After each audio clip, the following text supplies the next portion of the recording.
Баршаңызға қайырлы күн. Менің каналыма қош келдіңіздер. Бүгін сіздермен бірге өте оңай әрі жұмсақ, дәмді болып пісетін кекстің рецебімен бөлісетін боламын. Кекс өте жұмсақ әрі дәмді болады. Менімен бірге жасап көріңіздер. Ол үшін бізге ұн, қопсытқыш, бір жұмыртқа, сұйық май, сүт, шекер және де ванилин қажет. Ең алдымен бір жұмыртқаны шағып, ыдысымызға саламыз, бір шымшым тұз саламыз, шекер саламыз. Жақсылап араластырамыз. Достар, менің каналыма тіркеліп кетіңіздер. Видеоға лайк басып, пікір қалдырыңыздар. Сұйық майды құямыз, сүтті құямыз. Жақсылап араластырамыз. Ванилин саламыз. Ұнға қопсытқышты қосып, қасықпен жақсылап араластырамыз.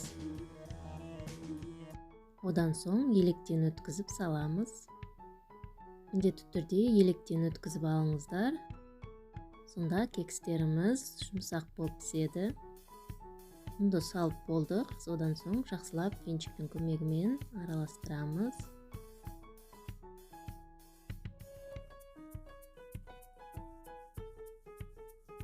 Бізде осындай сұйықтау қамыр шықты. Кекстің формаларын дайындап аламыз. Одан соң формочкаға осылай толтырмай құйып шығамыз. 3-2 бөлігіне.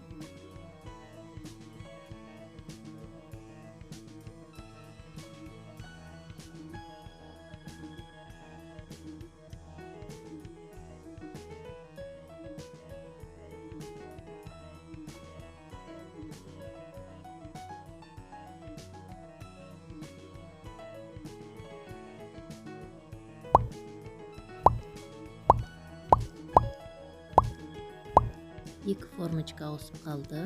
Менде 10 штук шықты. Алдын ала 180 градуста қысып тұрған пеште 25 минут пісіріп аламыз. 25 минуттан соң пештен аламыз. Өте әдемі болып пісіп шықты. Енді формамыздан аламыз. Осылай оңай алынады. Өте дәмді кекс болады. Жасап көріңіздер, міндетті түрде. Өте жұмсақ болып піседі. Дәмі де өте керемет болып шығады. Видеоны соңына дейін қарағандарыңыз үшін рахмет. Видео ұнап жатса, лайк басып, пікір қалдырыңыздар. Каналыма тіркеліп кетіңіздер. Келесі видеода өте оңай печеньенің рецептімен бөлісетін боламын. Баршаңызға ас болсын.